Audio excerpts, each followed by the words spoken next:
Okay, the next number, I'm not certain which row we're on, but you can fill in accordingly, is 34.75 for the burette reading. And remember, all of these are in terms of milliliters, as are these. So the volume of the of milliliters added for that is 10.25, and the pH of that is 11.09. Then we add 34.5 is the next reading here. So this becomes 10.50, and this becomes 11.39. We then go to 32.25 for the burette reading, which means we've added a total of 12.75 has been added. Milliliters of NaOH have been added. And that gives us a pH reading of 12.08.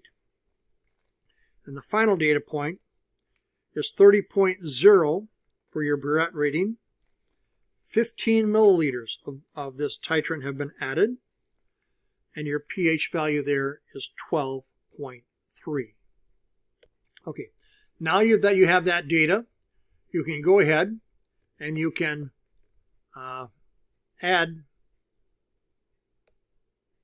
fill out this table right here.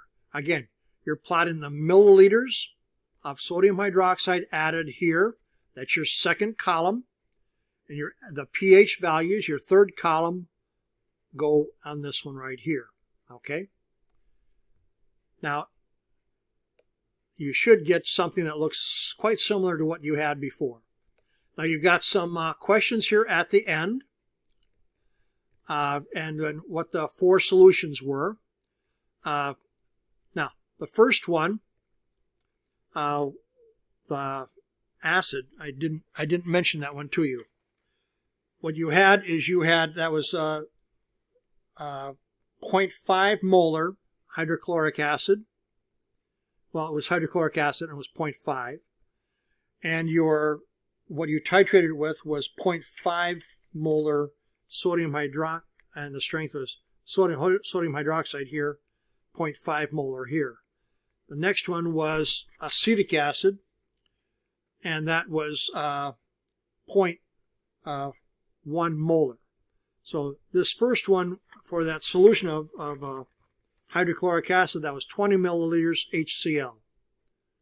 This was how many this is whatever milliliters you added for your well, you don't have to put how many milliliters there were. It turns out that the number of milliliters for the acetic acid is important because you're titrating into that. And that was 10 milliliters of 0.1 molar acetic acid. So those are the ones that go in that particular table. And you should classify them as to whether they're a strong acid, strong base, weak acid, weak base. You did not have one of each of those. You only had 3 of those. And then answer these questions right here as well. Do the calculation here as best you can. If you've got a question, don't hesitate to give me an ask. And give me an email, and I will try to answer it as best I can. So that's all for this lab. But you should have a pretty good idea by reading through it, seeing the data that was actually collected when this was done, to show you how this works out. Anyway, let me know if you have any questions. Goodbye.